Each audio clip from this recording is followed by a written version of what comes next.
নির্লজ্জতা, নির্লজ্জ বেহায়া তৃণমূল কংগ্রেস, নির্লজ্জ বেহায়া তৃণমূল শাসক দল। মামাটি মানুষ, মা ওখানে মায়েরা দাঁড়িয়ে রয়েছে যাদের সন্তানদের খুঁজে পাওয়া যাচ্ছে না, ওখানে বোনেরা দাঁড়িয়ে রয়েছে যাদের স্বামীদের খুঁজে পাওয়া যাচ্ছে না। উত্তর দিতে পারেন মাননীয় মুখ্যমন্ত্রী? পারেন উত্তর দিতে? মামাটি মানুষ, মানুষের সঙ্গে বেইমানি করেছেন আপনারা, বেইমানি করেছেন আপনারা মানুষের সঙ্গে। আজকে গোটা পশ্চিমবঙ্গ সেই বেইমানি চোখের সামনে দেখছে। আপনারা মনে রাখবেন, এর উত্তর 2026-এর ভোট বাক্সে মানুষ চুপ করে আছে। সমর্থন কিভাবে করেন সেটা আপনারা দেখতে পারবেন। আপনারা ভাবছেন ভয় দেখাবেন, আগুন জ্বালিয়ে দেবেন, মারবেন, পিটবেন, আর পারবেন না। একটা গণজাগরণ তৈরি হয়েছে, আর এভাবে হবে না।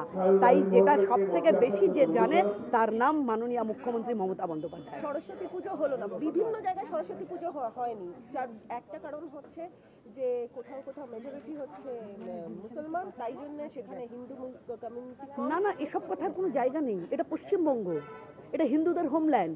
70% হিন্দু বাঙালির বাস এখানে। এখানে কমিউনিটির কি আছে? হতে পারে কোনো একটা জায়গাতে মুসলিম মানুষের সংখ্যা বেশি, তারপরেও রাজ্যটা হিন্দুদের। সেখানে সরস্বতী পুজো করতে দেবেন না মানে? সেখানে নবী উৎসব হবে, সরস্বতী পুজো হবে না? এটা রাজ্য পশ্চিমবঙ্গ।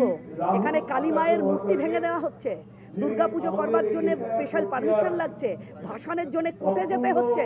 কি ভেবেছেন আপনারা? মানুষ এর উত্তর দেবে, আগামী দিন মানুষ এর উত্তর দেবে।